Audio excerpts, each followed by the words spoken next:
Hello, everyone, and welcome to the Hidden Lives of Writers. My name's Fiona Snyckers, and I'm joined by my co-host, Gail Schimmel. Good morning, everyone. Gail, you are looking cheerful this morning. Does this mean your writing week has gone well? Fiona, I don't have a writing week at the moment. So I'm on this hiatus from writing, and I'm going to say something. You know, I'm often asked in interviews, how do I fit everything in? And you're a full-time job, and you're a parent, and you're a wife. People seem to think being a wife takes up time. I don't know if I'm doing it wrong, but I don't find it very time-consuming. I don't think they're completely wrong, but anyway. And, you know, how do you fit it all in? And now that I'm not writing, I've got a question for other people. What do you do all day? Mm-hmm. Because writing is not just the time you spend writing. It's also the time you spend thinking about what you're writing. Yes. So you always have a side brain thing going on, which is in your book and trying to work out things. And even if you aren't conscious of it, you're undoing a plot tangle. And I'm doing it a little bit because I am still working on Katie Gale's stuff, but there's a space in my head that's not usually there. Mm-hmm. And there's a space in my day that's not usually there.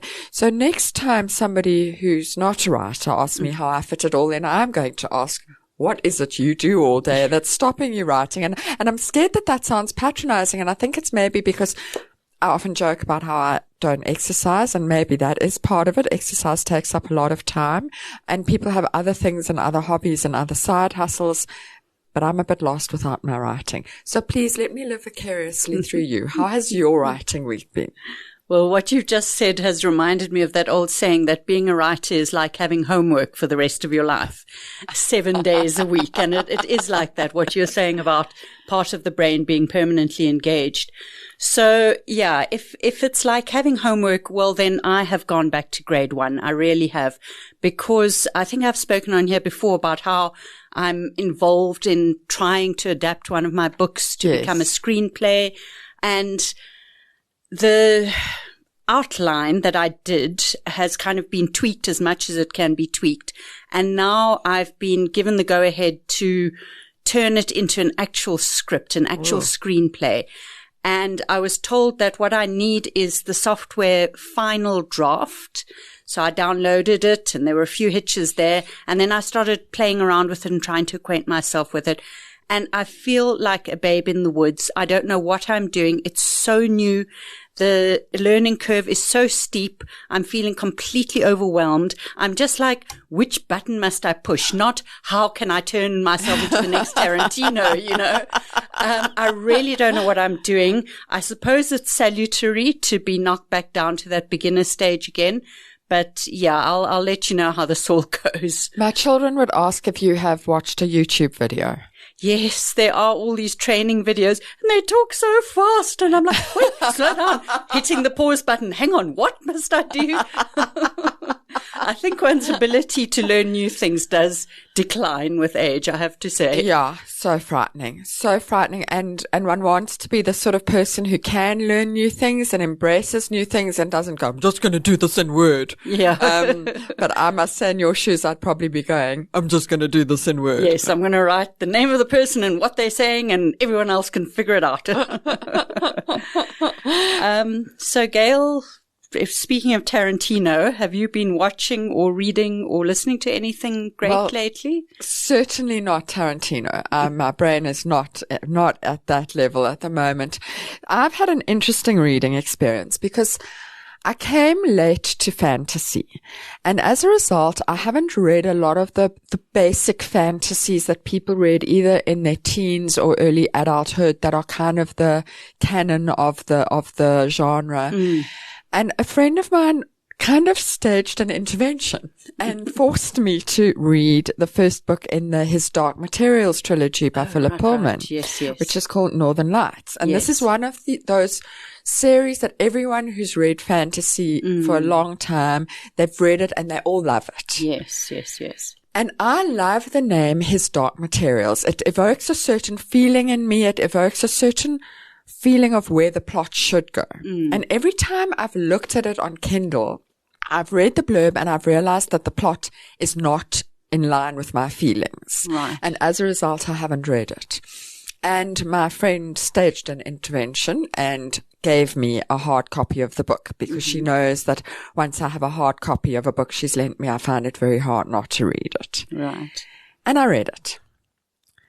And I liked it, but I did not love it. Okay. And in fact, at one point with speed reading, it got a little bit too fantastical for me with bears and hot air balloons. And the people who know it and love it know the scene I'm in, cold air, hot air balloons, witches, bears. And it just all got a bit much for me. And I was speed reading and then I got into it again at the end and got into the plot again. But I won't be reading the next one. So it's been interesting that what I thought I would feel about it has been a bit what I feel about it. That's very interesting. I tried it once. I think I got a couple of chapters in and I realized it wasn't for me. And that spark that just lights people up and makes them say it's their favorite book of all time. I mean, I have a friend whose grandchild is named Lyra after the main character. Oh, wow. You know, because it's so deeply in their family. I think you have to read it young. I think it's high fantasy and it connects with a younger imagination better than my aged imagination. I hear you. What about you, Fiona? I hope you haven't been disappointed by what you're consuming this week. I haven't. I think I warned you last week that I was not going to be done talking about Yellowface for a while. And I am not done. I've finished it. And I've been browsing some of the reviews because some of them have been so negative.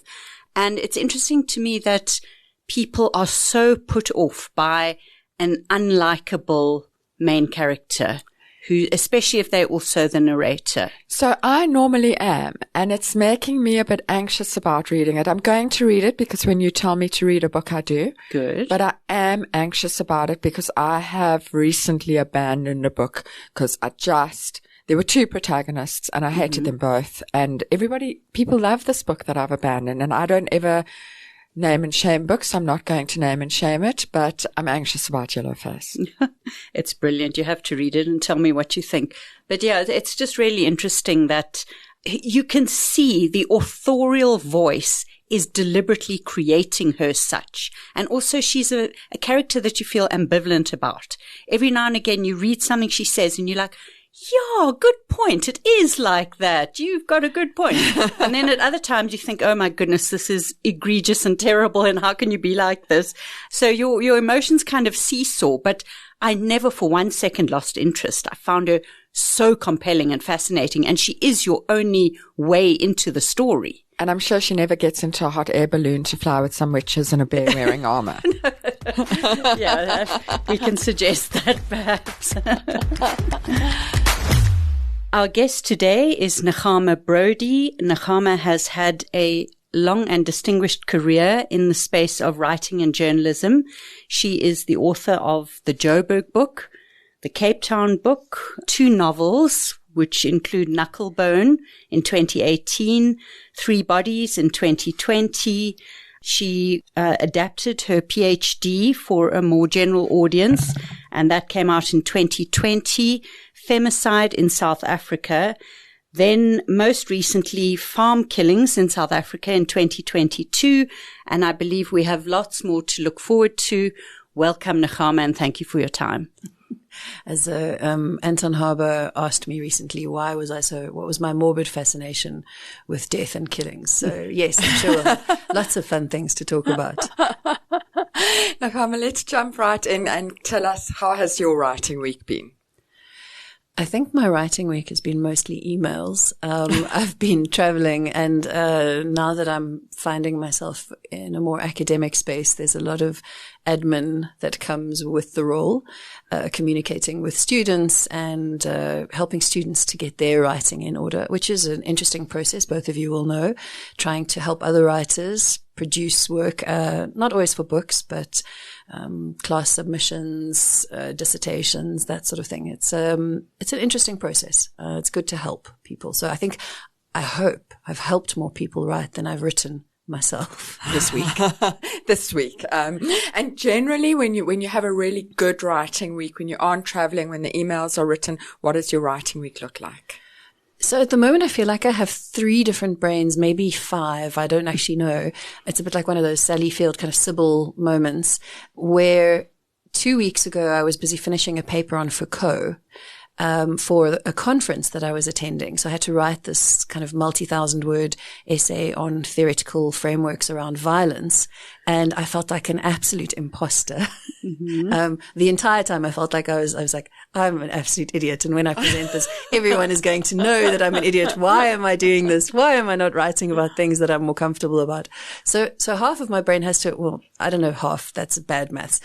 Part of my brain has to be sort of allocated to thinking through those sorts of things. Yeah. And amazingly, the paper actually turned out okay. And people did not yet in public say that I was an idiot. So we'll see. There's still opportunity during further review processes. But in addition to that, obviously, I have other writing to do where I've written a lot about death in the last several years. And a lot of my academic research work focuses on violent death. And so I'm trying to step away for the next year or so and to not work on that in my book writing, and to give myself a gap to look at fiction again, which is necessary. Although the fiction will also involve death, obviously, because, I mean, I'm not writing cozy, happy things. Oh, but I've been reading funny things, but I'll tell you about that later. I've got so many questions, but I'm going to let Fiona ask a question before I go into all of that. You have operated in the space of fact-checking. You've worked with Africa Check. You have trained fact checkers. How did you get into that space? What drew you to it? How does one sort of qualify to work in that space? I mean, if I'm honest, the whole reason I got involved with Africa Check in the first place is this really terrible legacy that I've had since I was a child of always wanting to be right. Even my family, in the days before we had Google, they would ask Nechama because I was curious. So I knew lots of things, but I also always wanted to be right. So if I didn't know something, I would go and find it out so that I could be right in future. And quite funnily enough, about 10 or 11 years ago, Africa Check posted something on their website about how Johannesburg wasn't the world's biggest urban forest. And we all love that fact. And we love that fact. And so I think I was still quite close to the Joburg book at that stage. That came out in 2008. And then we did the second edition a couple of years later. And I was very connected to the sort of need to defend Joburg. And I went and I looked at what they'd written. And I sort of did a very informal, on my own, like a fact check of how they had framed their argument. Oh, they said Joburg wasn't the biggest man-made forest. And I was like, well, obviously it's not the biggest man-made forest. It's not a plantation. And then I had to go and look up all these facts around forests and trees. And urban versus man-made. All of that sort of stuff. And it turned into this really quite funny sort of exchange. And I, as a result, started engaging with then the editors and the directors of Africa Check. And they were a very small operation at the time. And I sort of joined them as a fact checker, as a reporter. So when things would come up, I would look into certain issues. And it was an amazingly eye-opening experience. I'd at that stage been a journalist already for nearly 20 years, probably. And it transformed my practice as a journalist. And in fact, it prompted me to go back to academia later, but that's maybe a separate process.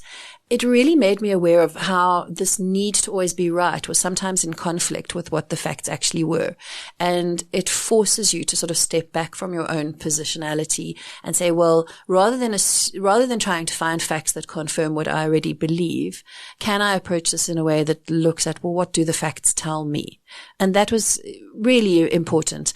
And then through that, my relationship with Africa Check evolved. And over the years, eventually I joined them to set up a new division where we wanted to actually start training other journalists to be more rigorous in their fact checking and also be transparent. So it's not just about being right. It's also about sharing your information with other people. So nobody should be expected these days to take your word for it. Mm-hmm. Trust me, I've done my own research. Or even trust me, I'm a doctor, whatever that is transparency is really an essential part of accountability and credibility. So it taught me so many valuable things. And then over the years that I worked with Africa Check, I had the opportunity to work with journalists across the continent, which was it's just exciting and rewarding and reminded me of how many challenges journalists in other countries face.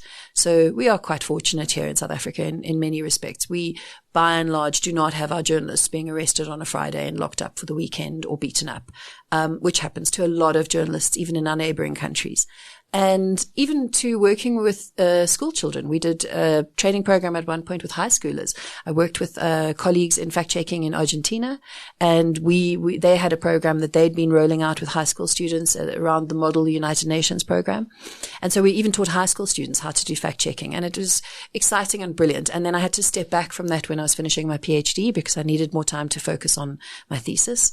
But the skills that I learned from that time with Africa Check really changed my professional practice and my personal practice permanently, forever, and for the better. I'm in so much danger of slipping into talking about my day job here because there's a huge overlap. So I'm not going to do that. And instead, I'm going to ask you about, I want to know, we haven't asked you yet, which we often start with, your superhero origin story. How did you come to be what you are? How did you, what is your story? How did you come to be a writer? But I particularly want to know, how did you come from being a curious little girl to someone obsessed with death? You've just said you write about death. Even if you go on to lighter fiction, it's still going to be about death. How did that happen? During the course of a lot of my journalism work and my fact-checking work, so some of the earliest large fact-checks that I did for Africa Check related to misrepresentations of crime and crime statistics.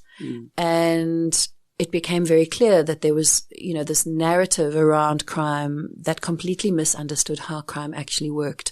And part of that was around femicide, for example, that we knew most women were at a highest risk of violence from their intimate partner or current or former partner. But the way that it was represented in the popular narrative and in the media was that we should be afraid of the stranger in the dark alley. And this applies to even violence against children. And I mention this often, even when I give talks around violence, is kids are taught to be afraid of, the stranger in a van or in a dark alley who offers you sweeties. But actually your biggest threat is a close male family relative. Mm-hmm. And it also became clear, this was around probably 2012, 2013, when after a period of declining crime rates, our violent and contact crime rates started to increase again. And they've unfortunately sustained that trend since then, where these narratives around crime, to me, the false narratives around crime, also presented obstacles in identifying solutions. When people wanted to leave South Africa, they didn't want to leave because of BEE or even the corruption. Often what prompted them to leave was fear of crime. What caused despondency in people was fear of crime. We were spending untold fortunes on private security that wasn't working to stop or change the profile of crime. And even at that time, it was very clear to me that this was a very important thing to try and understand in order to make all of our futures better, and safer. Obviously, safety is a really big issue. We want to feel safe. And I'm quite a proactive person. You should always go and get all your health checks and take some of your vitamins, and you should definitely be vaccinated against all the important things. And with, how could we do this with violence and crime? So that sort of started a journey into investigating it more deeply. And I'd been wanting to go back and study for a while. And then when I started working on femicide, that became a logical sort of area to focus on. And through there, I've also realized that, again, confirmed that the narratives we have around who is at risk, who's the biggest threat are really skewed, but also that we don't understand how we got here. You talk about a superhero origin story. So what is the villain origin story in South Africa's case? Why are we so violent? There are many countries around us that have incredibly high levels of poverty, very high levels of unemployment, that have violent colonial pasts. Apartheid was a particular, regime, but other countries had maybe not too dissimilar regimes. And when we look at this, and people have been asking this for years, Anthony Altbeker asked this in his book, Country at War with Itself, that came out some years ago now. Why are we so violent? What is this absolute hatred that people, or apathy, or something in between the two, that people here have for each other, that we can treat other humans and people the same way that we do in this country? And we don't have a good answer for that yet. And so part of my exploration into, in particular, violent death, is really trying to understand not just in the present, but also in the past. How has our past informed our violent present? in the hope that if I produce enough good information, it might provide some keys to unlocking what could we do to change this.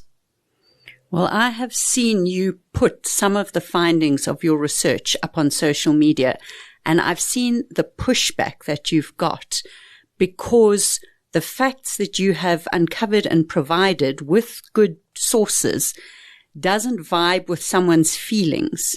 And I'm very interested to know how we got to this place where facts have become a partisan issue, where simply saying, is it raining outside? You look out the window. Yes, it's raining outside is not the end of the debate. Just a simple statement of fact with good accreditation does not end the debate, where people's beliefs and feelings and vibes have started to trump, and maybe that's the source of the problem, have started to trump actual facts.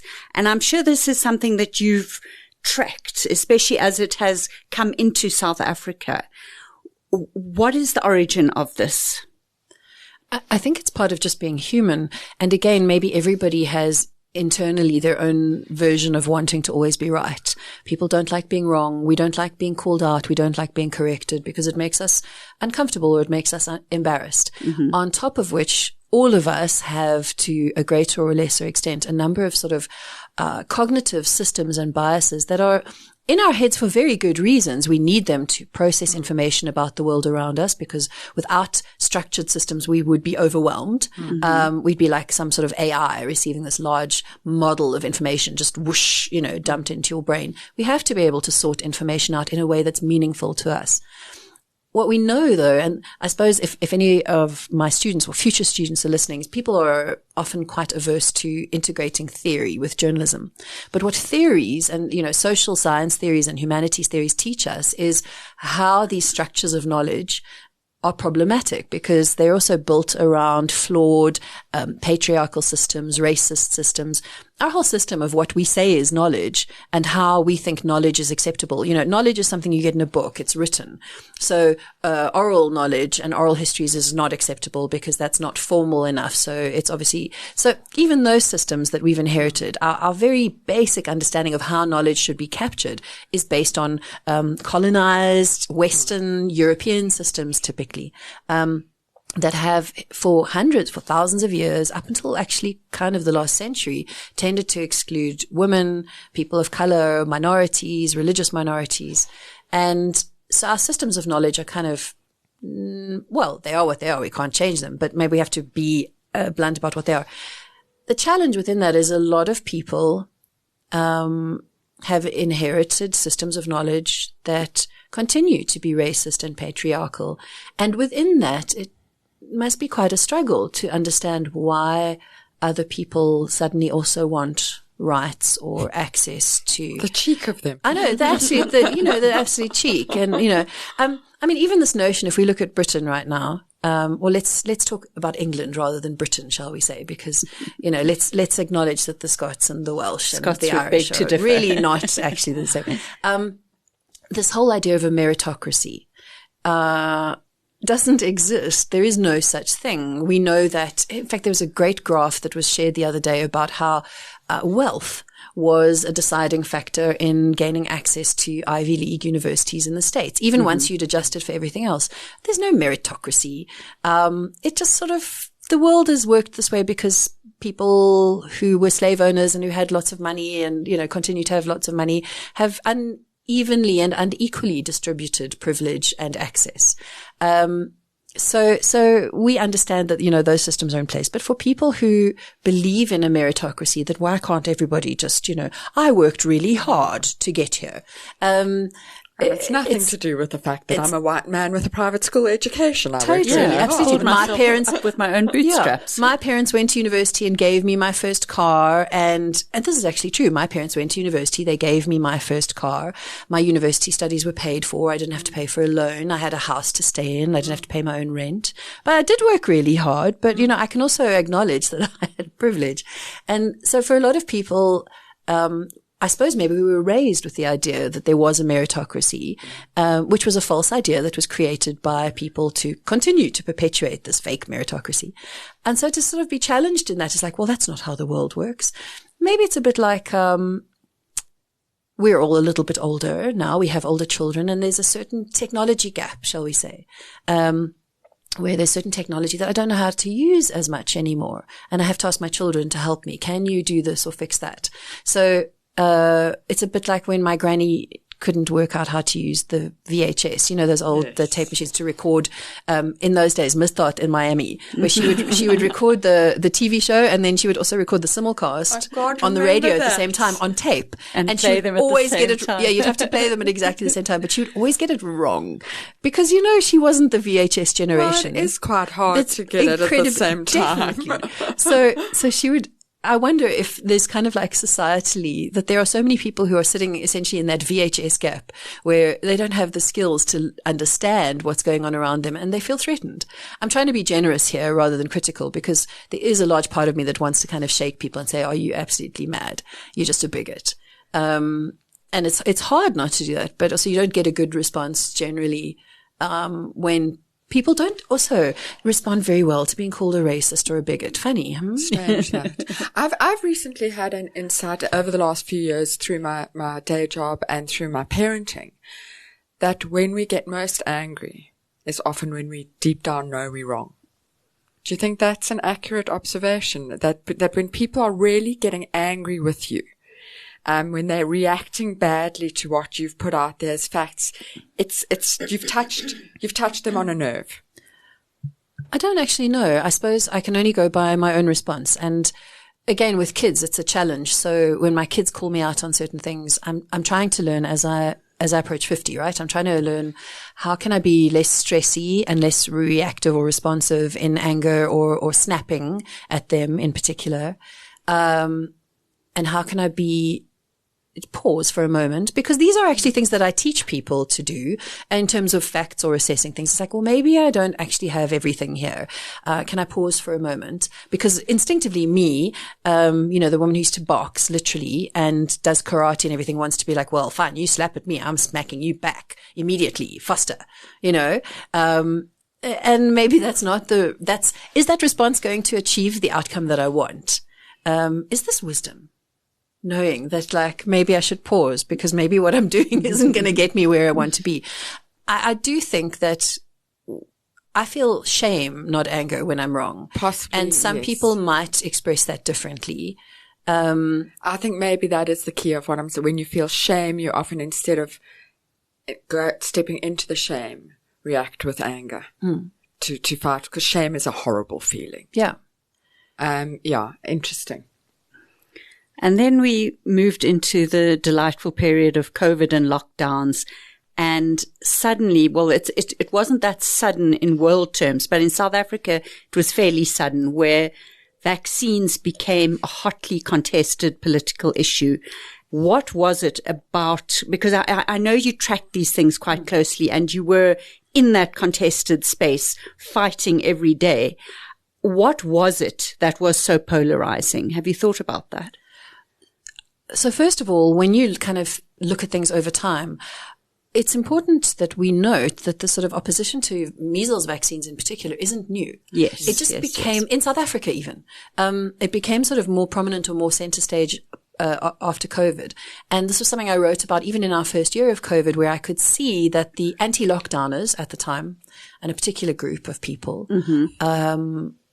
misleading, dishonest people, who were given far too much of a public platform by the media initially, I could see immediately that they were going to pivot into anti-vaccine narrative, even though at that point we didn't yet have publicly available vaccines for COVID. Right. And of course they did. They immediately pivoted into what was going to gain them the most media attention, and they polarized it, because that's actually what drives their engagement. Polarization drives engagement. When we all agree on things, it lowers the engagement rate. So, anyway, it was obvious to all of us looking at it from the outset that the anti-lockdowners were going to pivot into being anti-vaxxers.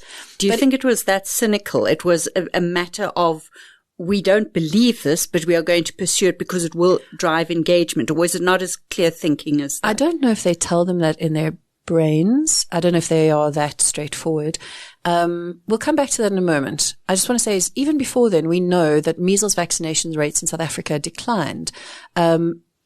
In a similar proportion to the way that measles vaccination rates declined in, for example, the UK. And those were directly related to the false information that people like Andrew Wakefield had put out, where we'd seen over years a decline in uptake in MMR vaccines, not in rural areas because of stockouts, but in urban areas where people have access. I have friends, colleagues who chose not to vaccinate their children against measles for various reasons.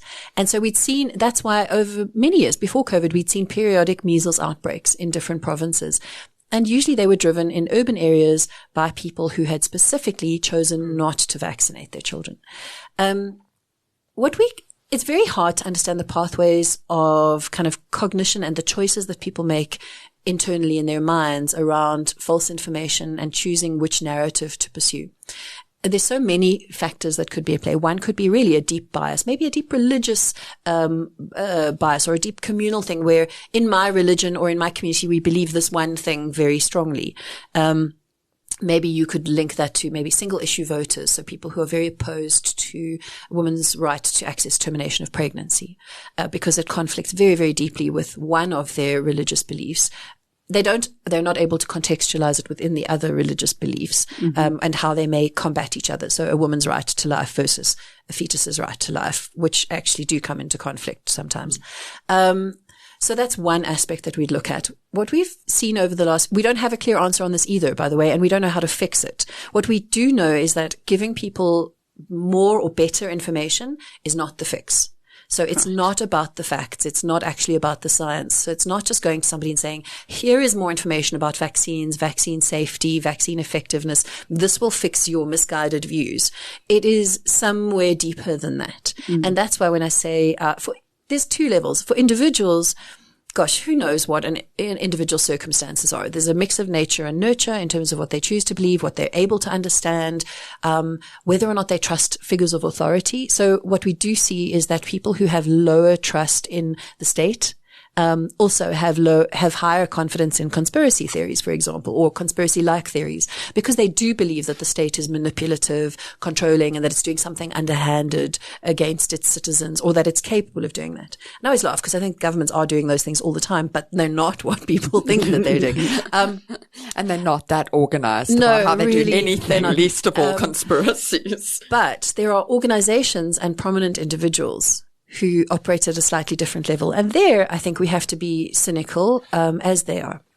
There are people in this country who are prominent media type individuals as well as organizations where their entire claim to fame is leveraged off outrage. And it can be very, rewarding financially.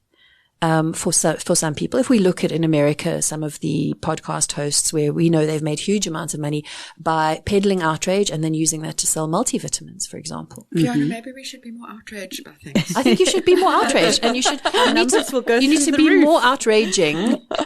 And then you need to sell a line of vitamin supplements. Thank you for that the business solution. plan. Thank you. There you go. I give that to you for free. What we've also seen is, for example, there were studies done on people who were involved during the January 6th Capitol riots in the States, where they looked at how social media in a way had radicalized certain people. It hadn't radicalized them in terms of what they actually believed. It sort of had an inverse pathway where they realized these were people who, let's say, they were normal or they had middle ground views prior to January 6th. And over a period of months before the riots, what had happened was individuals had noticed that when they posted something that was a little bit more outrageous, they got a larger response on social media. And the way our brains respond to affirmation or criticism on social media is kind of the same. It's a bit like a dog. The dog doesn't know if you're shouting at it or saying good boy, really, but it's attention. And any attention that you get on social media pings. It creates kind of little endorphin pathways in your brain. And so for people to get outrage and to get support was like they were getting so many hits in their brain. And that needs to be amplified over time. So what people would start doing was they would be posting more outrageous stuff in order to pursue a greater hit, because obviously the impact of the hit wanes after time and you need a bigger rush. It's a bit like drugs. Okay. This is the metaphor here. Exactly like drugs. And over time, the more people posted outrageous and polarizing stuff, the more they came to believe that that's what they believed. Right. And all they were was chasing that reinforcement, that little ping, as you say, in the brain. Right. They weren't necessarily changing what they believed at heart, but they were just chasing those pings. So we do know that also in terms of kind of cognitive processes, when something is repeated often, you do believe it. So this can work for misinformation. By the way, it also has a protective effect. It can work for fact checking as well. It can work for a correction. So repeating the same information over and over and over again in multiple forms has a kind of a cumulative effect that you're more likely to believe it. And it's kind of like these people sort of drank their own Kool-Aid. They started believing their own messaging. And so I think that there's a mix of both of those things where people who get involved often are maybe vulnerable, maybe they're insecure, maybe they're looking for affirmation that they haven't achieved professionally, personally. The only person who's ever known how brilliant I was my mommy.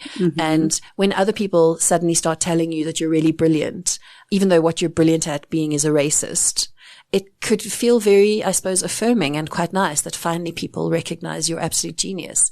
So I do feel like it is typically either more vulnerable people or people who are more narcissistic and more ego-driven who need that level of affirmation.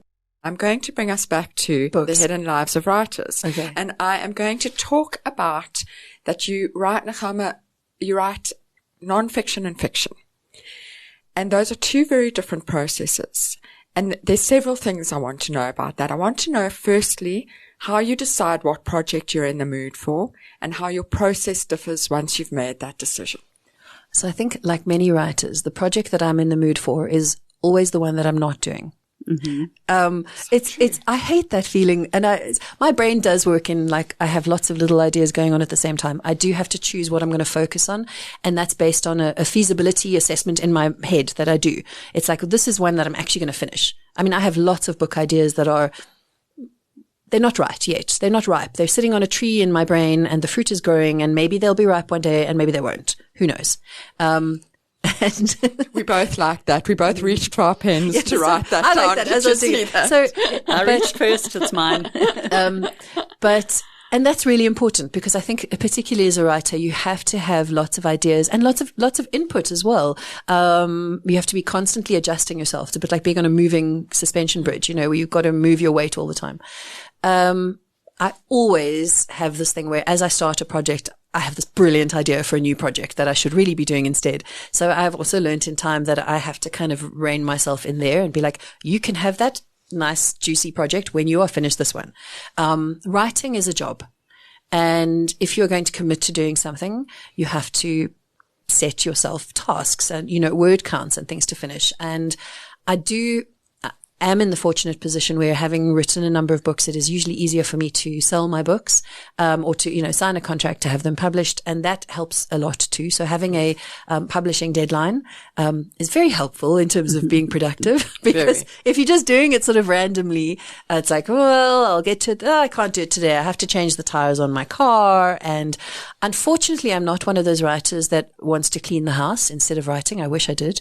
I'm really terrible. It's terrible. Oh, you can come to my house anytime that you want to. Please, I'll do a trade exchange with you. I'll do something else in return. Any writers who want to clean instead of writing their books. My structure for writing has changed quite a lot over the last 15, 16 years. Where I think when I started writing long form, so books in particular, I would still work a lot quite late at night. And then with my children being small, that sort of started shifting and my writing hours started changing. Now I find my brain is more productive early in the morning. And I really enjoy that time sort of before the office world has started. I mean, I also have a day job now, a proper job. Gosh, that's so weird. I've been a freelance journalist and writer for a really long time. So to have a day job is a strange change. But I like sort of morning times.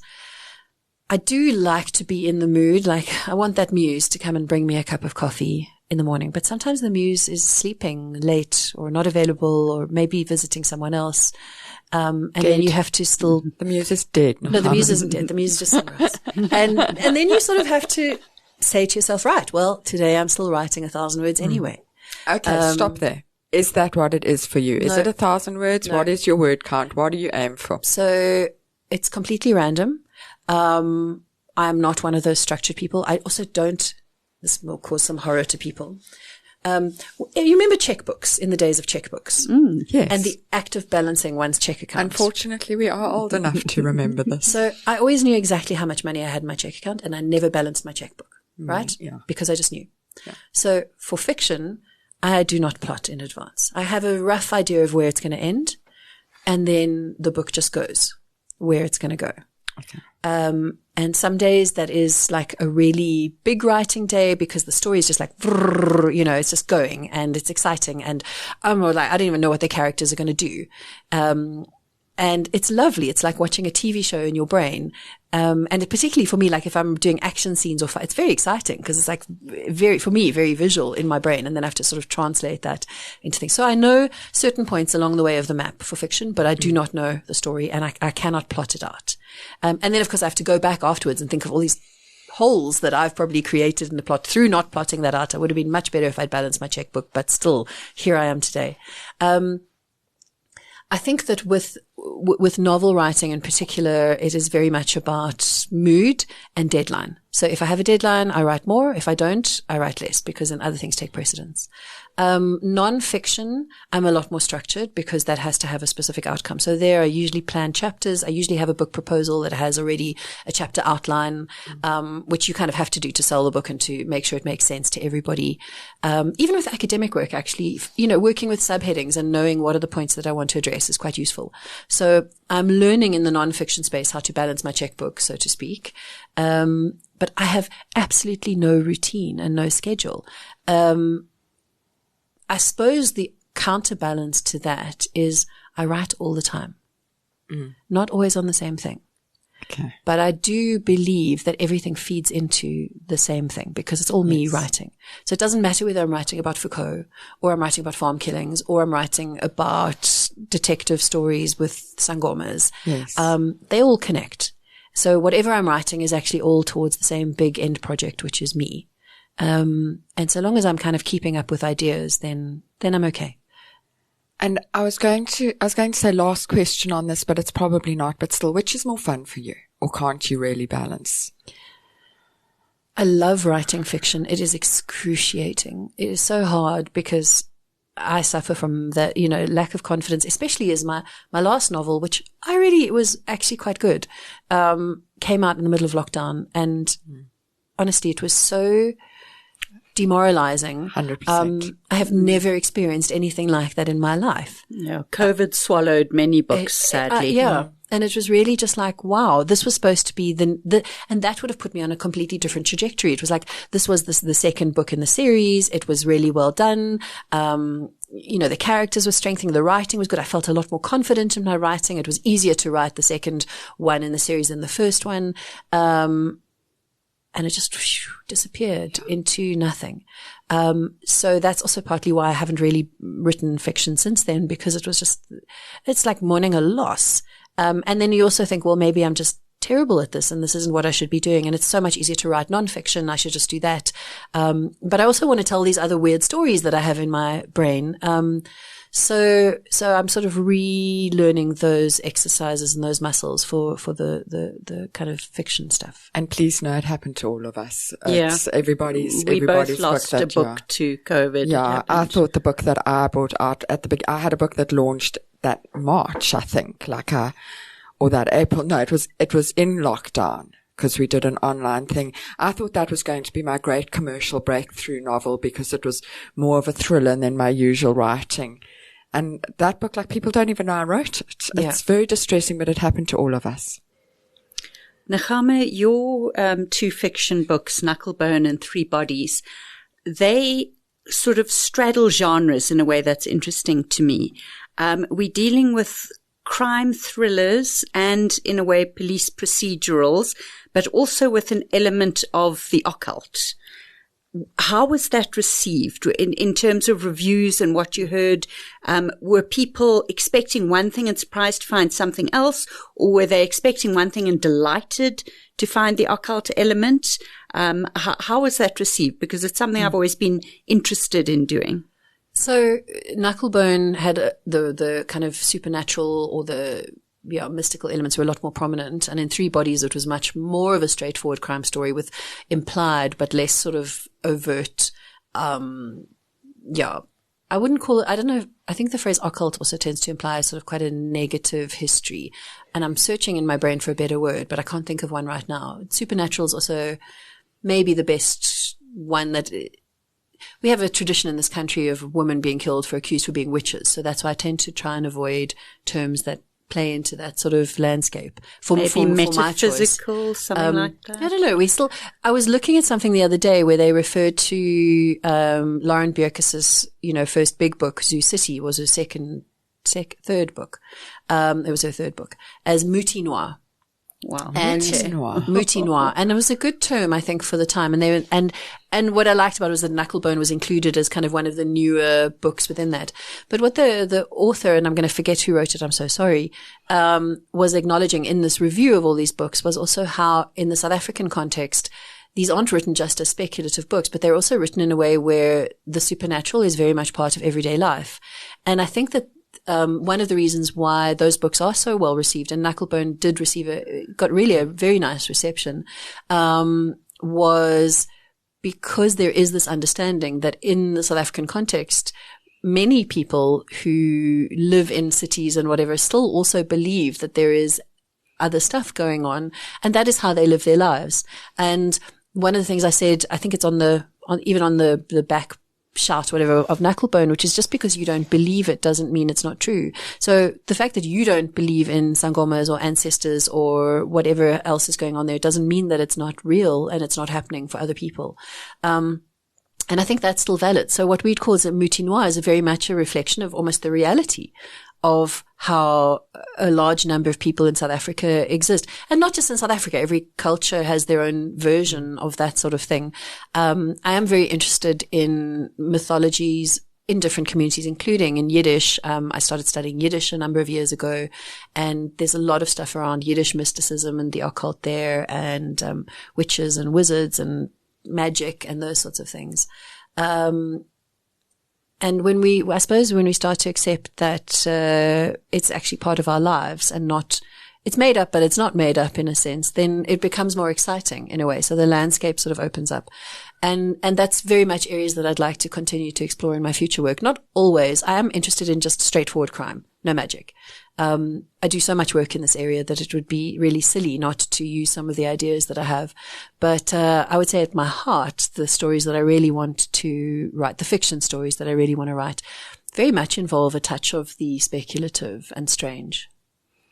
Did you get pushback as a white woman writing in the field of African mysticism? Muti Noir. Muti Noir. I haven't seen any. Did you get any sort of questions about why you were venturing into this space? So I hope that I approached it in a very open and curious way and in a positive way. But in the course of writing Knucklebone and Three Bodies, starting off with Knucklebone, I consulted with 3 different sangoma. I paid them for their services. I consulted them before writing the book. I had sangomas review my book and correct me on terms that I'd used. I was also very clearly told where I was and wasn't welcome in my questions around certain knowledge, and it was done very kindly and very fairly. So if I asked questions about certain things, I was told that this was not for me because I wasn't, unless I was an actual participant and initiate, and I respected that as well.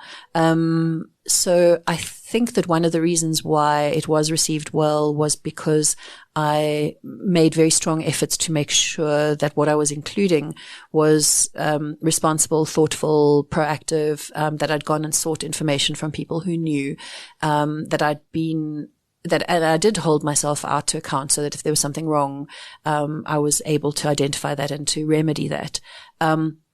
Having said that, it's still a bit scary sometimes. We think, what am I doing here? Am I an idiot? But I think it also points to the fact that there are ways to write about things that are not yourself. If we look at the sort of Lionel Shrivers of the world who, say that, it's ridiculous, actually, no, there are ways and ways of writing about cultures, people who are not you, that can be harmful or that can be respectful. And respectful doesn't have to mean, pussyfooting around and sort of not being critical or whatever it is. And I'm hoping that at least what I was trying to do was in the realm of the better side. I think there's still work that needs to be done there for all of us. It is very much a colonial mindset that allows me to imagine that I could, like an ethnographer, jump into any society in the world and write about them with knowledge. And this is a journalist mindset. Oh, I can go and, visit some remote location somewhere and I can write about this community that I've never been to before because I'm a journalist and I know how to do these things. And we're not all knowing. So a little bit more humility and willing to be corrected is good. I've always imagined that for people like you who write nonfiction and fiction, there must be a relief in coming to the fiction because there's less research involved. But from what you're saying, that is not the case for you. You have to research your fiction as deeply almost as a nonfiction book. Is that correct? Or I think it depends on the book and the characters, but I'm awful with that. I am so nitpicky with myself. So if I'm writing something, even if it's an area that I'm familiar with, like a geographical area, I'm on Google Maps, I'm plotting locations, I'm going and checking the soil structure. I'm just weird. Most of it doesn't even make its way into the actual words, but it affirms or it bolsters my understanding of the location. Because the worst thing for me would be to say it's April and the air and the air is muggy and everyone's like, the air is not muggy in April in that province. I will just sit back from my microphone at this point and not give any real life examples of that happening to me. Nechama, we have touched on the fact that both in your nonfiction and your fiction writing, you venture into some very dark places. How do you protect your own mental health when you are dwelling on these issues to such an extent? I'm currently not doing a very good job of that, and it's something I'm aware that I need to think about more clearly in the future, because this type of work isn't going away from what I do. 2 of my academic projects involve murder to some extent. One is building a homicide media tracker, so to build a data collection tool for researchers and academics to help them collect better information at scale from news and other archives. And the other is a project that I'm doing with the mortuary, Johannesburg mortuary, to try and digitize some of their records. Wow. And I'm learning a lot more about death in many ways. Sometimes it's quite upsetting. So I don't know if it's too soon to talk about the new book that I've got coming out, but that also involves, so I have a book coming out now on domestic violence killings. Is that nonfiction? It's nonfiction. Right. So it's called Domestic Terror. And it's all about intimate partner killings in South Africa, primarily men who kill their female partners because that's the majority of them. And every time when I was doing the book on farm killings and I was reading through literally thousands of news reports in English and Afrikaans on farm killings. It's very unpleasant, even at second, third hand, to read about those things. Unpleasant is a euphemism. It's overwhelming. It's depressing. It makes me cynical about South Africa. It makes me feel unsafe. It upsets me. It overwhelms me. I become unresponsive to people around me in my home because I'm so overwhelmed by what I'm reading. And then I am somehow able to step back from that and kind of continue with, the rest of life. The domestic violence book, I'm still in that stage where I suppose it's recent enough that a lot of those stories still float in my head. But reading those stories were just also beyond unpleasant because they also felt very real and very close to home, in terms of coercive control, stalking, harassment, It also made me think about times in my own life where I've experienced levels of stalking or harassment or coercive control from a partner. And that's also very eerie, where you sort of think, was I in that space? And it's completely overwhelming. As a contrast, no, not as a contrast to that, as a complement to that, I have started in the last year learning more about the mortuary processes, because I do understand that if I'm going to write about death, I should also be able to understand the many facets of how it expresses itself. And that confronts other realities and other questions, especially I'm growing older. You have to look at your own mortality. What does being dead mean? It's quite strange. It's quite philosophical in some respects. It's quite emotional in other respects. And I don't have all the right tools to deal with it. And it's something that I'm exploring with other colleagues who are looking, for example, at how journalists are exposed to trauma. How do they deal with it? Even if they're an editor, who's editing stories about war, or, maybe you're not in the field. What does that sort of secondary exposure to trauma do to you? I'll probably write a paper about it, I'm sure. So that will be my response. My response is to compartmentalize. But, I did a course last year on unidentified human decedents, which Wits Forensic Pathology runs together with the Red Cross.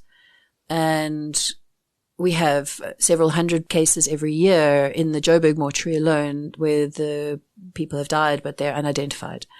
And so there's a program that tries to capture as much information as possible about the decedents, which ultimately is quite intimate, because you have to fingerprint a corpse and take photographs of all the clothing and all the items that were found with them, and identifying marks, and try and capture information that might be useful in the future should somebody come forward, and then you can finally match this person with a family who maybe is missing a loved one.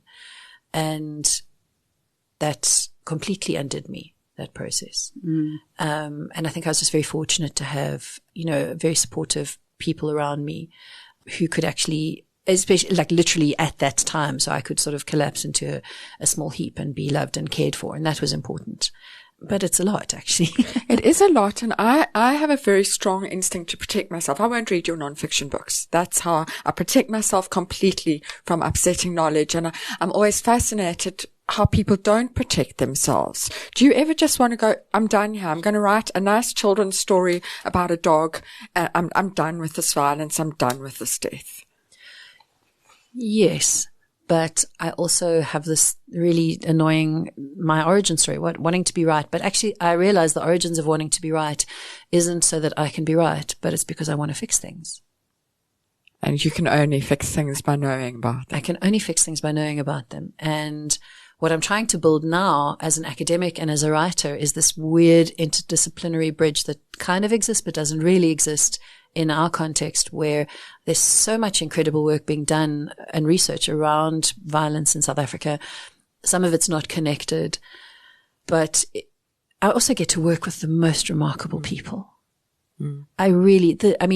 Intellectually, academically, but in terms of the service that these people do that is hidden and unseen from the rest of the world, often. It's quite incredible and quite inspiring. And these are people who, make a very important difference. So when I was young, I thought I would probably be an activist, and I would save the world that way. I'm not. So that's not I'm not Greta Thunberg, I'm not going and doing that. But what I'm doing is I'm doing what I'm good at.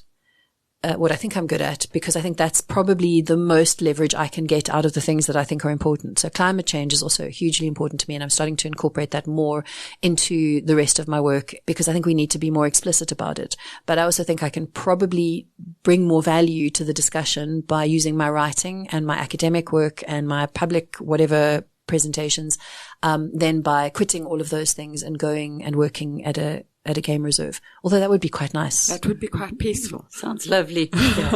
Yeah, we spoke to Hamilton Wendy, the war reporter, in a previous episode, and asked him how he managed to do the things that he did and still does. And he was so sustained by the sense of purpose, by the sense that what he was doing in bearing witness to these things was so important that kind of buoyed him up and saved him. And it sounds as though you have a similar sense of purpose and the importance of what you're doing, and that sort of gives you the strength to carry on.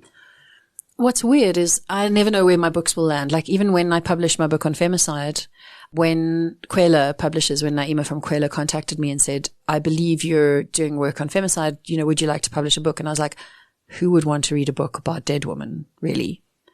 And she was convinced that it would be a good idea. And even with the farm killings book, we had, I didn't do any publicity around farm killings because I didn't want to be exposed to a very active right wing that targeted me on social media anyway, and I didn't want to be targeted in person. Why would I set myself up for that? Like constantly be sort of the target of really a lot of unpleasant stuff. But then I have people who I meet randomly somewhere who say, oh, your book on this thing was so important to me sometimes for their studies. Sometimes it helped them maybe they work in a legal profession or in something else. It helped them make sense of something. It helped them to share a concept with somebody else. So it is fulfilling something of importance. I'm not always aware what those things are. And I'm hoping that, through creating these sort of narratives and creating information and sharing it in an open way, that we reach a point of, also I said this in the farm killings book, realizing that we are all in the same boat. There's no crime-free future for South Africa that doesn't also involve a drop in violence for Black South Africans. There is no protecting white farmers without protecting Black farmers and Black farm workers. Like people who sort of like, I'm a taxpayer. I'm like, baby, we're all taxpayers. Okay. There's no solution that fixes your own driveway and your own road and that doesn't fix the rest of the country's roads. The world just doesn't work that way. So, if I can contribute narratively to people understanding that there is a world outside their own home or their own community that they might want to consider, that would be good. Well, I think that's a brilliant note to end on, but we would like to ask you our normal closing out question, which is, what are you consuming to fill up your creative well? What are you reading or listening to or watching that's made an impression on you lately? Well, I was going to say as a flippant answer, honeycomb chocolate, but that sounds lovely. It's a result from being tired from traveling too much and trying to catch up. What I have been reading, because I've been traveling a bit, so I have to also say I don't read very serious books. What a relief. I'm so pleased. Just not good at that. My ex-husband used to mock me for it all the time. He'd be reading Jeffrey Eugenides and I would be reading Marion Keyes. Well, and why not, and a lot of science fiction and fantasy. But with my travels recently, I have found a new author who I'm reading. So I was flying back from Mumbai and in the airport at Mumbai for an insanely cheap price. I love how cheap books are in India. I bought a book. It's not new. It's called Rum by an Indian author called Amish. And he's like the best-selling sort of author in the country, whatever, and sold 70 trillion books. And it is a fictionalized sort of retelling of the legend of Rama and Sita, and it's fantastic. So I've just read the first book in paper because I actually got the book, and then the rest I'm going to read on my Kindle. It's really lightweight, but it's also textured, and I don't know, it's great. It's fun to read. And especially if you're on a flight for 5.5 hours, it's perfect. And I love that. And then what I did for my second flight was something I'd been meaning to do for a while and had been sitting on my book. And I actually think both of these authors are probably unpolitically correct to some extent. I mean, I don't know enough, but I suspect Amish might be too much on the nationalist side of kind of Hinduism, but who knows? And then I hope nobody hates me for this. So I reread Jilly Cooper, Riders and Rivals. It was so great. Oh my, it was fantastic. I couldn't think of anything better, like a giant comfort food book. Okay, yes, it's full of misogynists and there's definitely some problems that we could identify now. But it's kind of, like British countryside, late 1970s with a show jumping community and everybody screwing everyone. It was just glorious. So those have been my extremely intellectual reads for the moment. I would never have seen that last recommendation coming. I am delighted by it. Nechama, thank you so much for your time. We've really appreciated it and we've enjoyed what you've had to say. We are looking forward to your upcoming non-fiction work. Is that domestic killings in South Africa? Yeah, it's called Domestic Terror. Domestic Terror. Yeah, it's got a very creepy cover. So, and when can we expect that? It'll be out from the 25th of August. Fantastic. Excellent. I hope everyone checks it out, and I hope we have more fiction forthcoming from you in the future as well. Thank you for your time.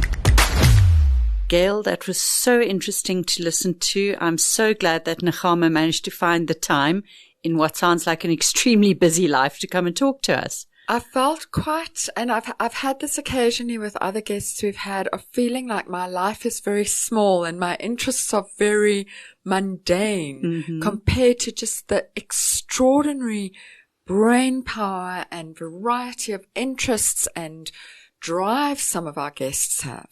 You know, I like to think that you and I are productive writers, but wow, she has done and published a lot. And our concerns, and I'm going to insult us both in this, but really our writing is so unimportant in the big picture, and she's doing such important work. Yes, and that is the main thing that I took from it, that she really has a purpose-driven life, which I suspect is the title of a self-help book that has just popped into my brain. But it really is. Her fiction and her non-fiction feed into each other. She just produces work that is important on a national and an international scale. And I imagine that must be very motivating. Well, she seems to know who she is and what she's trying to achieve with her life. And oh my God, I wish I had that certainty. You know, I feel like I'm waiting to grow up and discover who I'm going to be. It must have been inspiring to you. What did it stimulate for you? It was inspiring on so many levels, but what was interesting for me is something happened that doesn't happen to me usually in our podcast, is that my day job brain was stimulated to do with advertising regulation, to do with truth and misleading claims. I deal with misleading information every day in my work. And, you know, a lot of what she talks about is about fact checking and misleading information. And so a lot of the things she was saying, I was kind of making day job notes, which is not something that happens to me a lot. And I can see I'm going to be pulling out the notebook I use for the podcast and cross-pollinating my day job notebook and taking those thoughts further. So that was a new experience for me. Well, I like that a lot. And in terms of writing tips, what have you got for us this week? So I'm going to, I may even have spoken about this before, I'm not sure, but I want to talk about the importance of not using fancy words when an ordinary word will do. And the reason it's on my mind is I got an email, I think yesterday, about a meeting, and this meeting has not happened. It was going to be a one-off meeting. And the person writing the email said the meeting will resume at 9:00. Okay. And I went into a small panic. Resume. When did it start? What, have I missed something? And I went back over the email trail, like, have I missed something? And then I realized that she was trying to say commence. Right. And because she didn't have quite a grip on all the words, she'd said resume instead of commence. And she should have just said start. It will begin, or some ordinary and the meeting English will begin at 9:00. A good English word that you are familiar with and means what you want to say. And I think we often see in all types of writing, fiction, non-fiction, academic, professional, people trying to show how clever they are. You don't need to show anyone how clever you are, because they're going to feel that you're clever when you make them feel clever. And if they understand what you're saying, they're going to feel clever. If they don't understand what you're saying, they're going to feel stupid. So make your reader, in whatever type of writing you're doing, make your reader feel like they're the clever one in the room. Yes. And some of the most literary, high-register books I've ever read have been simply written. Absolutely. The really good ones. And then there are those dreadful ones in between, where you can't understand a word and you suddenly realize that the critics have loved them because they didn't understand a word either and they didn't want to admit it. Fiona, what is your lesson for the week? I think it ties in with what I was saying at the beginning, which is my position of being a real beginner in the screenwriting space and not being afraid of learning new things and adopting a new idiom and getting out of your comfort zone and really being a rank beginner with a steep learning curve in front of you don't shy away from that, whether it's a new genre or a new format of writing, whatever it is, don't be afraid to challenge yourself. I absolutely agree with that. So if you have read Nechama Brodie's work, and I think many of us have, if you have thoughts on living a purpose-driven life as a writer, if you have tried any of the techniques we're talking about, please get in touch. We're on email. We're on all social media across the board. We'd love to hear from you. You've been listening to another production from Solid Gold Podcasts.